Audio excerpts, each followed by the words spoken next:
Chairman Steele and Comer and Ranking Members Morelli and Raskin, I'm Ken Cuccinelli, and Chairman of the Election Transparency Initiative, where we work every day to help improve the transparency, security, and accessibility of elections in every state so that every American, regardless of color, creed, or party affiliation, has confidence in the outcome of every election.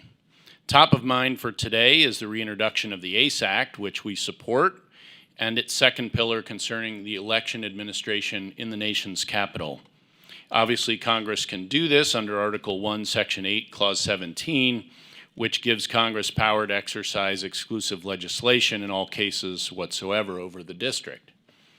The ACE Act, which features a host of state-based election integrity reforms that Congress can enact at their discretion, preserves this constitutionally prescribed balance by requiring reforms in D.C., but allowing states to choose.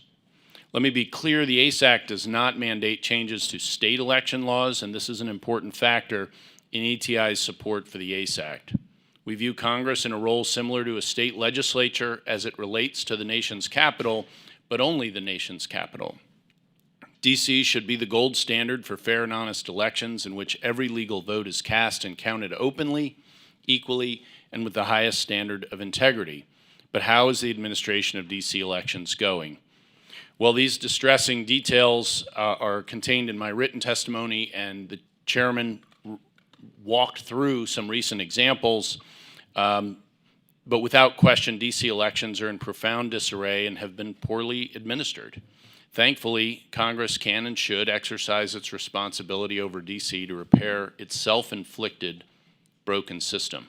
Current D.C. election laws are fraught with a host of anti-election integrity procedures and practices which unfortunately do more to sow doubt, confusion, and mistrust than they do to inspire confidence. For example, same-day voter registration and automatic voter registration. And I would stress, registering to vote should be an affirmative act taken by an elector, not an automated command between differing systems and databases. Allowing pre-registration of eligible 16-year-old residents who are then automatically registered to vote upon turning 18. Inflating the voter rolls with potentially ineligible voters that are then ripe for mismanagement, abuse, and even fraud. No excuse absentee voting with a permanent absentee voting list. No ID requirement to vote after the voter has voted once in a previous election, just proof of residence, no photo required.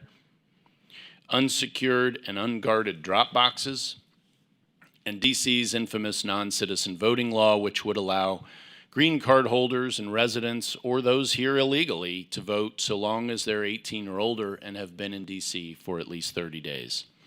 That's right, non-citizens, including foreign nationals who've pledged loyalty to other countries such as Russia or China, would be allowed to vote in D.C. thanks in part to Senator Schumer and Senate Democrats who refused to preserve citizen-only voting when they had the chance.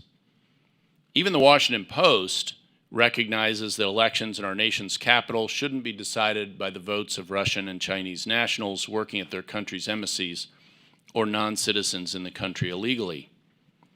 Ranking Member Raskin, who I sit before today, was asked during a February 6 Rules Committee hearing if he supported allowing non-citizen staff of the Embassy of the Russian Federation the right to vote in D.C. elections.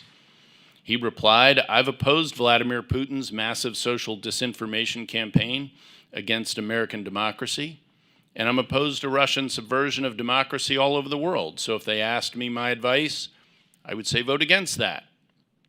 And now you will all have the chance to do just that with the introduction of the ACE Act. The ACE Act would address D.C. elections through proven fundamental common sense reforms rooted in ballot and voter integrity, beginning with voter ID for in-person and mail-in voting. Voter ID, and particularly photo ID, is overwhelmingly popular among virtually every voting demographic, regardless of party, race, or where a man or woman lives, because it protects the right to vote in elections that are secure and fair. There are many other, Congress has work to do to fix D.C.'s elections, and the problems referenced in my testimony today and my obviously longer submitted statement.